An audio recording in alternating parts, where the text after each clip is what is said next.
What's happening, YouTube? Well, this one, I don't know. We'll see how it's received, because a lot of people don't get me, and there's a reason for it. Don't ever judge a book by its cover, right? Because you just don't fucking know until you know, and sometimes you don't find out until it's too late. Don't make that mistake.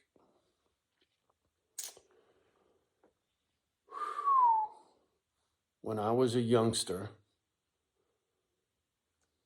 I think I was about 12. Let's see. Washington School, elementary school. I'm going to say it was, let's see, junior high school was 7th grade. So this would have been 6th grade. Whatever the fuck age you are in 6th grade is when this took place. 5th, 6th grade, right in there. I was in a foster home, and I moved back home with Mom. And it was just her and I in this little shit neighborhood in Redwood. Redwood being Redwood City, California. I just call it Redwood. We all called it Redwood. And this little neighborhood that I lived in was predominantly black, and then brown, and then white, right? Because it was low-income housing. We are on welfare food stamps and live with cockroaches. You feel me? So when I lived in this neighborhood, my posse, my peer group, right? Johnny was the light bulb. And I fit right in. I had no problem with that. And they had no problem with me. I mean, there were a couple of haters in the neighborhood, right? Their mom and dad were haters of white people. And so I got fucked with by a couple of brothers for sure. But just a couple. Vast majority, I fit right in. As a matter of fact, one of my closest friends when I was little was Benny Bass.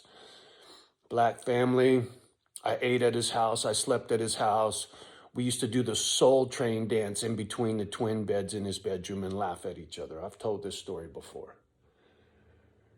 So now that I give you this little bit of background, let me get up into the present moment. Some of you know who Warren G is, and some of you don't. Go check it out. If you don't, gangster rap. Love me some gangster rap. And Warren G has a, I don't know, silky smooth, something about him always really hollered at me. And this morning I got a blip that he dropped a video, so I went and checked on it, and he was talking about a beef he's got with somebody. And he kept saying, "You don't know me. You don't know me, you don't know me." And I can't use his language because people get uptight when they hear a white man use the N-bomb. So I'm not going to go that route. But what I am going to do is describe to you a little bit about how we talked to each other when we were kids, right? We used to call each other blood. What's up, blood? And it had nothing to do with red and blue, right? Because when I was a little one, there were no Crips and Bloods as far as I know. Not back then. And if there were, it was nothing like it is today, trust me. Right? Because when we called each other blood, it's just what you said in that neighborhood, right? Along with the N-bomb. It's how you talk to each other in the hood.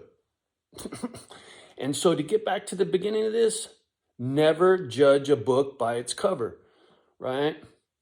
You motherfuckers look at me with my tattoos and white skin and you think one thing, and it's not at all like that, right? My wife, her ashes in that bag, was half black. My daughter is half Filipino, right? I'm attracted to women of color. What can I say? It's my preference. My last serious relationship, she was German-ish, I think, for the most part, right? Blonde hair, white skin. So I don't discriminate. I don't give a fuck what color you are. Once again, don't judge a book by its cover.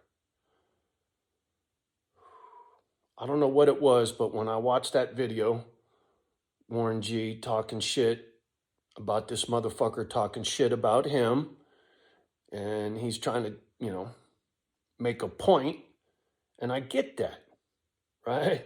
Motherfuckers will talk shit and they don't even know you.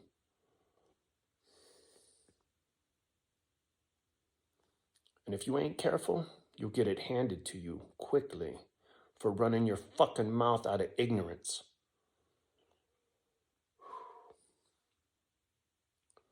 The School of Hard Knocks, trust me, it's a very real fucking place.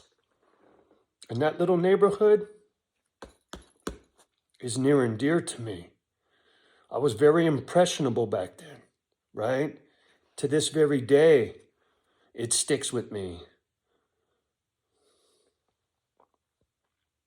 My taste in music, my language,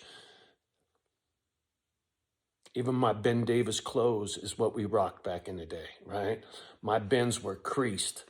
My Wallabies, my Stacy's, used to wear a Bram. My first car was a 66 Chevelle. I was 15 years old. I worked at a car wash. Working at the car wash.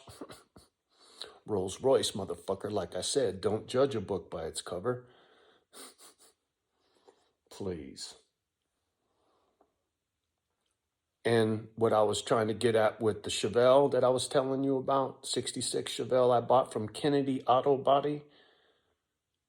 What do you think the first modification was I did to that ride? I cut the fucking springs in the rear at the muffler shop, slammed it. My first car was a lowrider, homie.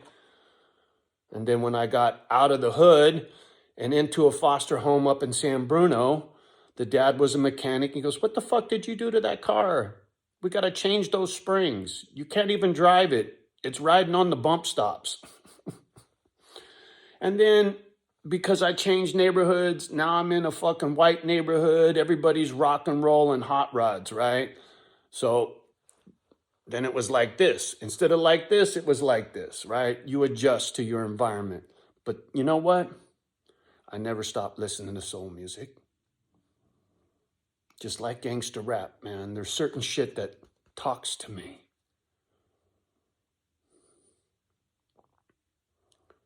Don't judge a book by its cover, because you're going to end up spitting teeth.